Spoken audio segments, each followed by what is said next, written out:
Hello everyone. Here we're going to talk about Pareto-efficient allocations in the Edgeworth box.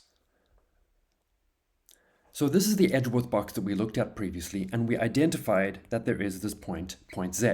Point Z is the endowment point. It's some allocation where each of them has an amount. Ayanda had 9 units of X and 1 unit of Y. Biko had 14 units of Y and 1 unit of X. That's what happens at point Z.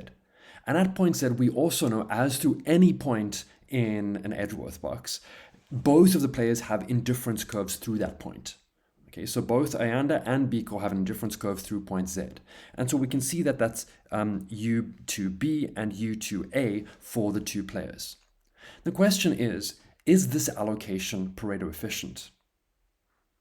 And remember, we said that an allocation is Pareto efficient when there exists no alternative allocation that's Pareto superior to it. Okay, so we want to think about alternative allocations in the Edgeworth box where at least one person could be better off and no one would be made worse off relative to point Z. Now here's the thing.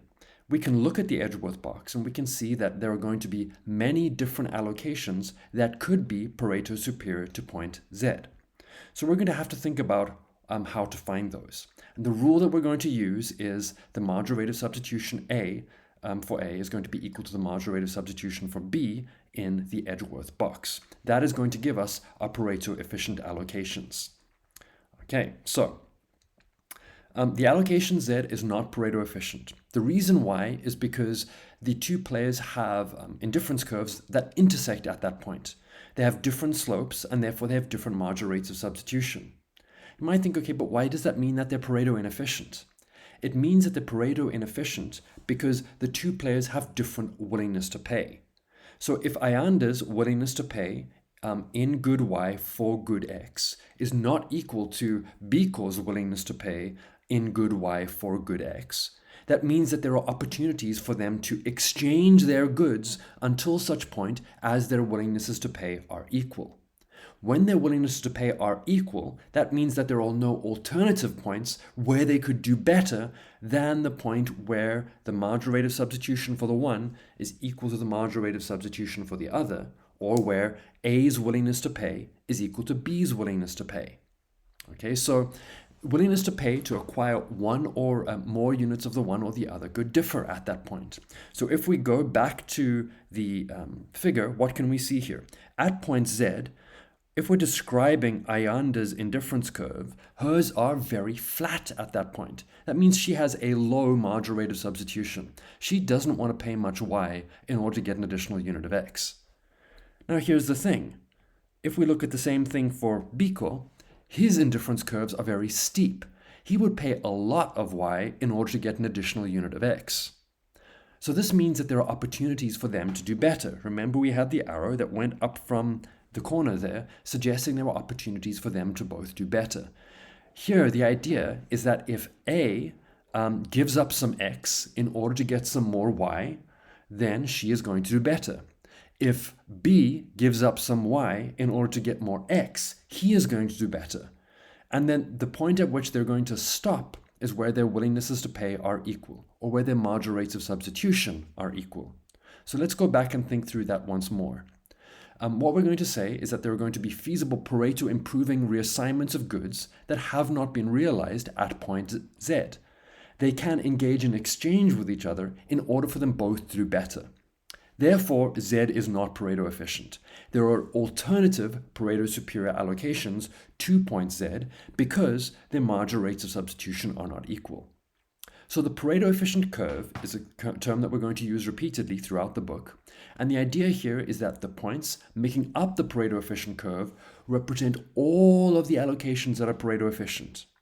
The Pareto efficient curve is sometimes also called the contract curve, and we're not really going to use that term because you don't actually need a contract in order to arrive at a point on the Pareto efficient curve. But we're going to call it the PEC, or Pareto efficient curve. So you might want to think, okay, well, what does such a curve look like? Well, here we have an Edgeworth box between Ayanda and Biko. And we're going to see here that any point at which the players' indifference curves intersect cannot be a Pareto efficient allocation. So we're going to see here Z, they're intersecting at point Z at the endowment point. And we're then seeing this alternative curve over here, which is going from the one corner to the other. And what else is happening along that point? Well, the indifference curves here, what we're seeing is that all the points along the Pareto-efficient curve are points where they have tangency between the two players' indifference curves. Now, why is that the case? If I consider point TA over here, what you can see is that A's indifference curve U3A is tangent to UBZ. Okay, that point there is a point of tangency between the indifference curves. Similarly, TB over here, what can we see there? We can see that Biko's indifference curve UB4 is tangent to Ayanda's indifference curve UZA, and when they're tangent, the marginal rates of substitution are equal. So the Pareto-efficient curve is capturing every single point in the Edgeworth box where there are indifference curves that are tangent to each other. Now here, for these indifference curves that we've drawn for this specific box, the two players have different preferences. And we say that one of them likes coffee more than the other one does, and one of them likes data more than the other one does. So if we're looking at these curves, what can we think? Well, it's going to be the case here that Ayanda likes coffee more than Biko does, and Biko likes data more than Ayanda does, right? So that's just their preferences that they have. And so when we think about this, you can see that the Pareto-efficient allocations, typically they're going to allocate a bit more coffee to Ayanda and more data to Biko. Just if we're looking at along the curve for the different trades that they might make. Now, the reason for that is because of these asymmetrical preferences, where one of them has a stronger preference for coffee and the other has a stronger preference for data. So this is a general idea for the Pareto-efficient curve, and this one here is in fact curved, but we're going to look at ones later where we could have a linear Pareto-efficient curve, just going from one corner of the box to the other. Other Edgeworth boxes we're going to have are in fact going to have another linear Pareto-efficient curve, which just goes from the top to the bottom of the curve.